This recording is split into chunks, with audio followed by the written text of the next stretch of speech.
This is the phone call that changed the nature of this war. Not a missile strike, not a drone barrage, not a battlefield offensive. A phone call from a Russian foreign minister to an American Secretary of State at the personal request of Vladimir Putin, carrying a message so direct, so unprecedented, so loaded with implication, that the man who received it flew it immediately to the desk of the President of the United States. The message was 3 words long: "Get out of Kyiv." On Monday, May 25, 2026, Russian Foreign Minister Sergei Lavrov called U.S. Secretary of State Marco Rubio at Vladimir Putin's personal request, not through a back channel, not through an intermediary, not through a diplomatic note filed with the State Department. Putin asked Lavrov to call Rubio directly, to deliver one message, and to make sure that message reached Donald Trump personally. Russia is beginning systematic and consistent strikes on Kyiv's decision-making centers. Evacuate your diplomats. Evacuate your citizens. Leave the city. Now, Rubio received the message. Rubio confirmed he passed it to Trump. And then Trump did something that nobody in Moscow expected. He went on Truth Social and told Vladimir Putin that he has been protecting Russia from things that are, in Trump's exact words, really bad.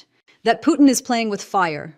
That if it weren't for Trump, those really bad things would have already happened. And then Dmitry Medvedev, the former president of Russia, the man who sits on Russia's National Security Council, responded to Trump's post. Not with diplomacy, not with denial, with a reference to World War III.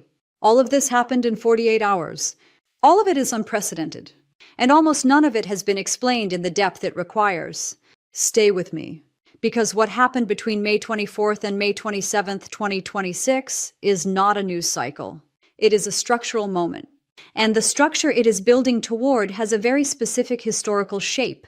This is Wednesday, May 27th, 2026. Here is exactly what happened. And here is exactly why it matters more than anything you read in the headline. The sequence begins on Sunday, May 24th, but the trigger was set 3 days earlier. On Friday, May 23rd, Ukrainian special forces launched a drone strike on a facility in Starobilsk, a Russian-occupied city in Luhansk Oblast. Ukraine said the target was the Rubicon unit, Russia's elite drone command facility operating from within the city.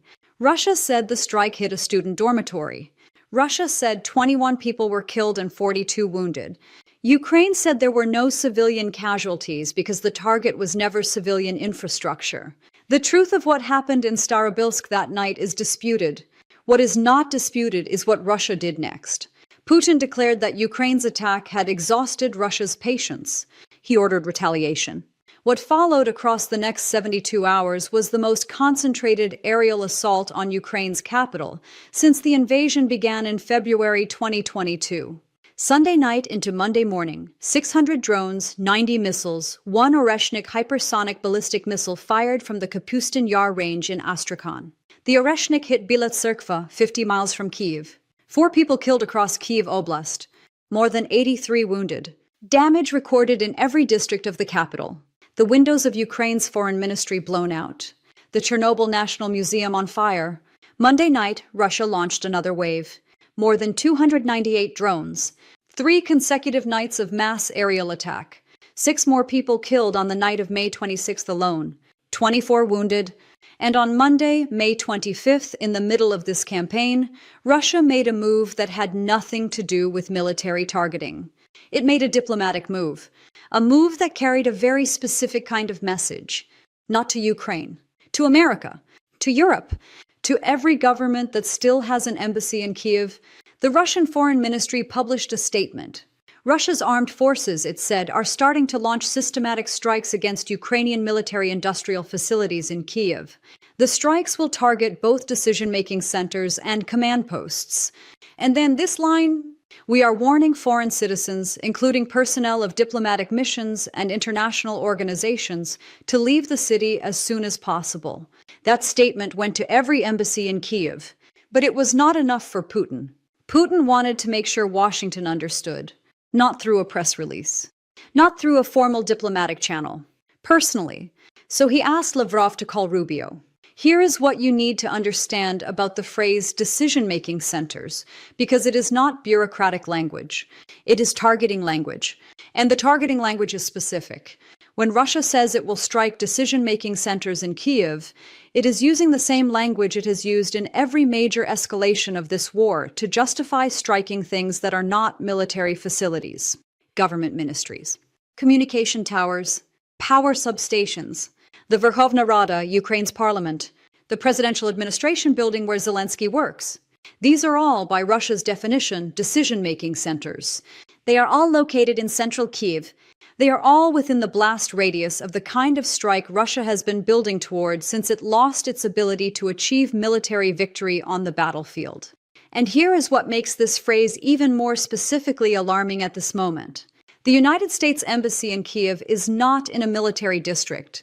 It is in the Shevchenkivsky district of central Kyiv, 2 kilometers from the presidential administration, 1 kilometer from the cabinet of ministers. It is surrounded by the infrastructure that Russia has just publicly designated as legitimate targets. When Lavrov tells Rubio to evacuate the embassy, he is not making an abstract threat. He is telling Washington that the building where American diplomats work is now inside Russia's declared strike zone. That is what Putin asked Lavrov to communicate, personally, to the U.S. Secretary of State, to be relayed to the President of the United States. Rubio was in India when the call happened and when reporters caught up with him. His response told you everything and nothing simultaneously. He confirmed the call took place. He confirmed Lavrov had delivered a message from Putin intended for Trump. He confirmed he passed it on. And then Rubio did something careful. He walked it back. Just slightly. Just enough. He said Russia had not issued a direct, specific order to evacuate the U.S. Embassy. He said Russia had issued a broader warning that diplomatic facilities in Kyiv remained at risk. He said, and these are his words, Kyiv has been a dangerous place for a number of years. The danger in all these wars as they continue is that they always carry the threat of escalation, of spreading into something new. That is the United States Secretary of State traveling in India, describing the situation in the capital of America's most funded wartime ally as something that always carries the threat of escalation, not something that must be stopped, not something that demands a response, something that always carries a threat, the way weather carries a threat, the way gravity carries a threat, something that just exists. And then he said there are no peace talks scheduled, no set timeline, no active negotiations. The U.S., he said, is always prepared to play a catalytic and supportive role should an opportunity arise. But there is no opportunity currently visible on any horizon he can see from New Delhi. Let that sit for a moment. Russia just told America to evacuate its diplomats from Ukraine's capital ahead of systematic strikes on government buildings. The U.S. Secretary of State called it a situation that always carries the threat of escalation, and confirmed there are no peace talks happening. No plan visible. No timeline. Just the threat. Just existing. Now here is Trump's response. And this is the part that stunned the room. On May 27th, Trump posted on Truth Social. The post was addressed to Putin. It read as follows. What Vladimir Putin doesn't realize is that if it weren't for me, lots of really bad things would have already happened to Russia. And I mean really bad. He's playing with fire. Read that slowly. Because there are 2 sentences, and they contain 2 completely different political statements that, combined, produce something more explosive than either one alone. Sentence 1. If it weren't for me, lots of really bad things would have already happened to Russia. This is not a threat of future consequences. This is a confession of past protection. Trump is telling the world that he has already been shielding Russia from things he describes as really bad. He is telling Putin, the Russian public, the European allies, the Ukrainian government, and every intelligence agency reading Truth Social that the reason Russia has not faced those things is because of him personally. Not because Russia didn't deserve them, because he chose to withhold them. Sentence 2, he's playing with fire. This is the pivot to threat. Having just told Putin that he has been his protector, Trump now warns him that the protection has limits. That by continuing the strikes, by telling America to evacuate its diplomats, by using the Oreshnik on a city of 200,000 people 50 miles from Kyiv, Putin is risking losing the protection. Together, these 2 sentences do something that no American president has done publicly in this entire war. They make explicit that the constraint on American action against Russia has been Trump himself, that the gap between what Russia has done and what consequences it has faced is not a gap of legal limitation, of congressional restriction, of allied consensus, of strategic reluctance. It is a gap of one man's personal choice, and that one man is now signaling his patience is running out. The Kremlin's response was silence. The Russian Foreign Ministry's response was continued strikes. And then Dmitry Medvedev responded, former Russian president, current deputy chairman of Russia's Security Council, the man who, in any normal geopolitical environment, would be described as a moderate compared to the hardliners around Putin. He posted in English, so there could be no translation dispute. He wrote this. Regarding Trump's words about Putin playing with fire and really bad things happening to Russia, I only know of one really bad thing. Why, I hope Trump understands this. Let that sentence complete itself. A senior Russian security official, responding to an American president's warning that consequences are coming, responded by invoking World War III. Not as a threat, as a clarification, as a reminder, as if to say whatever you are considering, understand what it becomes once it starts. This is the exchange that is now sitting in every diplomatic cable in every foreign ministry in the world this morning. A Russian general turned diplomat tells Washington to evacuate its embassy. Washington's top diplomat calls it the kind of thing that always carries a threat. The president posts a threat that is also a confession of protection. Russia's Security Council reminds the president what the word really bad actually means at nuclear scale. And Europe watched all of this and made its own calculation. Every single European ambassador in Kyiv refused to leave. Katerina Maternova, the European Union's ambassador to Ukraine, said the bloc is not going anywhere. Ukraine's Foreign Minister Andriy Sybiha urged allies not to yield to Russian coercion and offered EU security assistance to any mission that requested it. The EU summoned Russia's top diplomat in Brussels for a formal diplomatic protest. And the leaders of France and Germany, Macron and Merz, did not issue evacuation orders. They issued statements of solidarity. Here is why Europe's decision matters as much as Trump's post. Russia's evacuation warning was not just a military signal. It was a diplomatic strategy. Think about what happens if the embassies leave. The physical presence of Western diplomats in Kyiv is one of the most visible demonstrations of Western commitment to Ukraine's sovereignty. U.S. embassy staff still in Kyiv means the United States government is physically present in the country it is supporting. It means the political cost of abandoning Ukraine is immediately visible, immediately human, immediately concrete. The moment the embassies leave, the optics invert. Ukraine looks abandoned. Russia looks ascendant. The populations in Western capitals who have been watching this war for 4 years see their governments physically withdrawing from the capital of the country they have funded. Russia understands this. Russia has always understood the symbolic architecture of this war. The evacuation warning is not primarily about protecting American diplomats from Russian missiles. It is about what the images of empty embassy buildings in Kyiv would communicate to every doubting voter in every Western democracy. The pictures write themselves.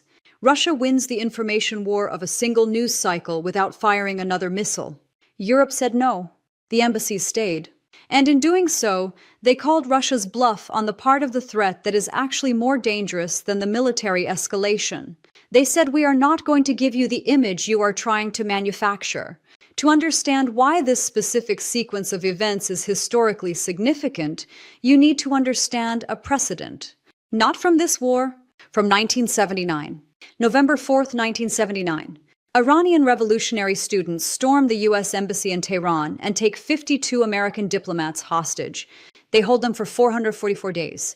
The Carter administration, faced with the seizure of American diplomatic personnel on foreign soil, freezes Iranian assets, imposes an embargo, attempts a rescue mission that fails in the desert, and spends the last year of its presidency consumed by a crisis it cannot resolve. Carter loses the 1980 election, in part because the hostage crisis defines his presidency as one of American weakness abroad. Now, what happened in 1979 is not what is happening in Kyiv in 2026. But the structural logic is adjacent. When a hostile power targets the physical presence of American diplomatic personnel, the domestic political calculation in Washington changes. The moment the question becomes not about a country called Ukraine but about American diplomats potentially in danger, the American public's relationship to the conflict transforms. Russia knows this. The choice to make the warning personal, to route it through Lavrov to Rubio to Trump, to frame it as diplomatic courtesy rather than threat, is designed precisely to create this transformation, to make the American electorate think not about Ukraine but about Americans. Trump's response indicates he understood the framing. His Truth Social post is not a response to the geopolitical situation in Ukraine. It is a personal statement to Putin. You are testing the limits of my protection. There are limits. Stop. The question is whether that is a warning that changes Putin's calculation or a warning that Putin has already calculated and is deliberately crossing. Here is what the trajectory of the last 72 hours actually tells you about where Russia is in this war. Russia has now conducted 3 consecutive nights of mass aerial attack on Ukraine's capital, each one setting a record for scale. 600 drones and 90 missiles on Sunday. Nearly 300 drones on Monday. 800 drones on Wednesday, the largest single drone attack of the entire war. In the same period, it fired its 3rd Oreshnik hypersonic missile in 18 months. Publicly declared its intention to begin systematic strikes on Kyiv's government infrastructure, personally told the U.S. Secretary of State to evacuate, prompted a WWIII reference from its own Security Council when the American president suggested consequences. This is not the behavior of a country that believes it is winning. This is the behavior of a country that has lost the conventional war and is escalating through the psychological dimension of the conflict because the battlefield dimension is no longer moving in its favor. Russia is not losing territory at a catastrophic rate, but it is not winning. Russia slashed its own GDP growth forecast for 2026 to 0.4%. Its economy minister said the reserve funds are nearly exhausted. Its most prominent nationalist bloggers are calling for Putin to resign. Its own state pollster shows approval ratings at their lowest since the invasion began. A country that believes it is winning does not fire its 3 rarest, most nuclear-adjacent missiles at a country it has been trying to defeat for 4 years. A country that believes it is winning does not need to tell America to get out of the capital. It waits for America to leave on its own. The evacuation demand is a sign of strategic desperation dressed in the clothing of strategic confidence. Russia wants the optics of dominance. It does not have the military facts of dominance, and it is trying to manufacture through psychological pressure the diplomatic collapse that it cannot achieve through force. Here's the final frame to take with you. Trump's Truth Social post contained a phrase that will define the next phase of this conflict. Really bad things. He did not specify what they are. He did not threaten a specific action. He did not announce sanctions. He did not promise weapons. He issued a warning calibrated to be large enough to constitute a deterrent and vague enough to require no follow-through. Putin's response, delivered through 800 drones and Medvedev's WWIII post, was equally calibrated. Not a ceasefire offer. Not a concession. Not a reduction in the scale of strikes. An escalation. A demonstration that the warning has been received and rejected. The question that nobody in Washington, Brussels, or Kyiv can answer right now is this. When Trump says really bad, what is he actually willing to do? New sanctions? He has been considering them for weeks without imposing them. More weapons for Ukraine? The Patriot interceptors that cannot stop the Oreshnik are already in short supply and competing with the Iran conflict for American production. A direct threat to Russia's energy infrastructure. He used that language against Iran. He has not used it against Russia. The embassies stayed in Kyiv. Europe said it is not going anywhere. Trump said Putin is playing with fire. Medvedev said the only really bad thing is World War III. And Russia this morning is preparing the 4th consecutive night of mass aerial assault on Ukraine. The warning has been issued on both sides. What happens when neither side believes the other's warning is the question that has defined every major military escalation in modern history. And it is the question that is sitting unanswered over the skies of Kyiv right now. Subscribe to this channel right now. Hit that notification bell, because in the next 48 hours, 3 things will tell you everything about whether this de-escalates or becomes something that cannot be walked back. First, whether the U.S. Embassy remains open in Kyiv, or whether any American diplomatic personnel begin quietly departing. A partial evacuation with no announcement is still an evacuation. Second, whether Trump imposes any of the sanctions he has been considering, because the gap between the really bad post and the absence of any concrete action is the gap that Putin is living in and will continue testing. And third, whether Russia's fourth night of mass strikes targets something it has not targeted before. A government building, a communications hub, something that makes the phrase decision-making centers concrete rather than theoretical. Putin asked Lavrov to deliver a message to Trump. Trump posted his response on Truth Social. Medvedev answered back in English with 3 letters. 3. That exchange happened in 48 hours. The war it describes has been going on for 4 years. And the distance between where it started and where it is now is a distance measured not in kilometers, but in the words men use when they have run out of other options. We will be here when the next move comes. And it is coming tonight.